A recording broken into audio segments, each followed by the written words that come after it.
कहानी गुजरात के खंभात के एक व्यापारी की यह सत्य घटना है।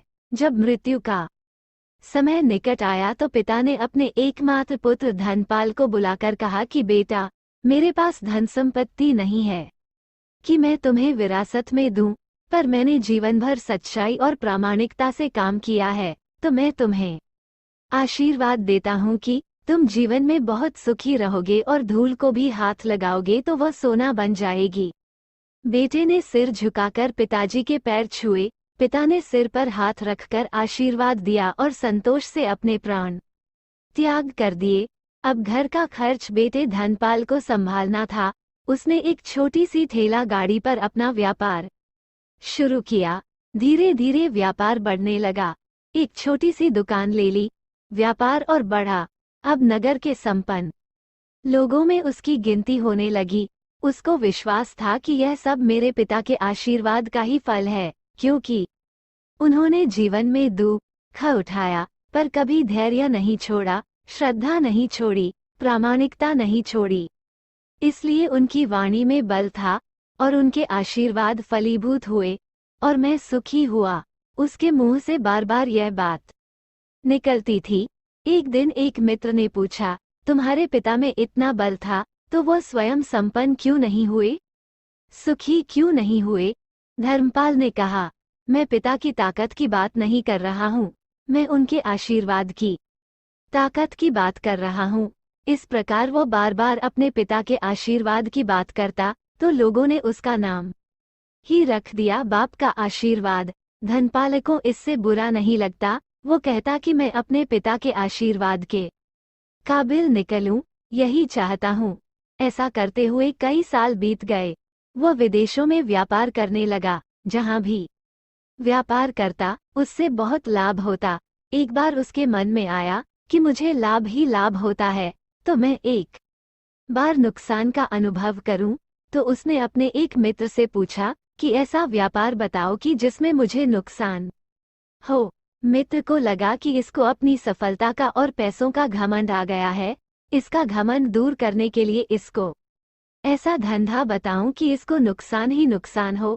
तो उसने उसको बताया कि तुम भारत में लोग खरीदो और जहाज में भरकर अफ्रीका के जंजीबार में जाकर बेचो। धर्मपाल को ये बात ठीक लगी। जंजीबार तो लोग का देश है। वहां से लोग भारत में लाते हैं और यहाँ 10-12 गुना भाव पर बेचते हैं। भारत में खरीद करके जंजीबार में बेचे तो साफ नुकसान सामने दिख रहा है। परंतु धर्मपाल ने तय किया कि मैं भारत में लोग खरीद कर जंजीबार खुद लेकर जाऊंगा। देखूं कि पिता के आशीर्वाद कितना साथ देते हैं नुकसान का अनुभव लेने के लिए। उसने भारत में लोग खरीदे और जहाज में भरकर खुद उनके साथ जंजीबार द्वीप पहुंचा। जंजीबार में सुल्तान का राज्य था। धर्मपाल जहाज से उतर करके और लंबे रेतीले रास्ते पर जा रहा था वहां के व्यापारियों से मिलने को। उसे सामने से सुल्तान जैसा व्यक्ति पैदल सिपाहियों के साथ आता हुआ दिखाई दिया। उसने किसी से पूछा कि ये कौन है? उन्होंने कहा, ये सुल्तान है। सुल्तान ने उसको सामने देखकर उसका परिचय पूछा। उसने कहा, मैं भारत के गुजरात के खंभात का व्यापारी हूँ और यहाँ पर व्यापार करने आया हूँ। सुल्तान ने उसको व्यापारी समझकर उसका आदर किया और उससे बात करने लगा। धर्मपाल ने देखा कि सुल्तान के साथ सैकड़ों सिपाही हैं, परंतु उनके हाथ में तलवार, बंदूक आदि कुछ भी न होकर बड़ी बड़ी छलनियां हैं। उसको आश्चर्य हुआ। उसने विनम्रता पूर्वक सुल्तान से पूछा, आपके सैनिक इतनी छलनी लेकर के क्यों जा रहे हैं? सुल्तान ने हंसकर कहा, बात यह है कि आज सवेरे मैं समुद्र तट पर घूमने आया था, तब मेरी उंगली में से एक अंगूठी यहाँ कहीं निकल कर गिर गई। अब रेत में अंगूठी कहाँ गिरी पता नहीं, तो इसलिए मैं इन सैनिकों को साथ लेकर आया हूँ। ये रेत छानकर मेरी अंगूठी उसमें से तलाश करेंगे। धर्मपाल ने कहा, अंगूठी बहुत महंगी। धर्मपाल और सुल्तान दोनों का आश्चर्य का पार नहीं रहा। उसके हाथ में एक हीरे जड़ित अंगूठी थी। यह वही सुल्तान की गुमी हुई अंगूठी थी। अंगूठी देखकर सुल्तान बहुत प्रसन्न हो गया। बोला, वाह खुदा आपकी करामात का पार नहीं, आप पिता के आशीर्वाद को सच्चा करते हो। धर्मपाल ने कहा, फकीर के आशीर्वाद को भी वही परमात्मा सच्चा करता है।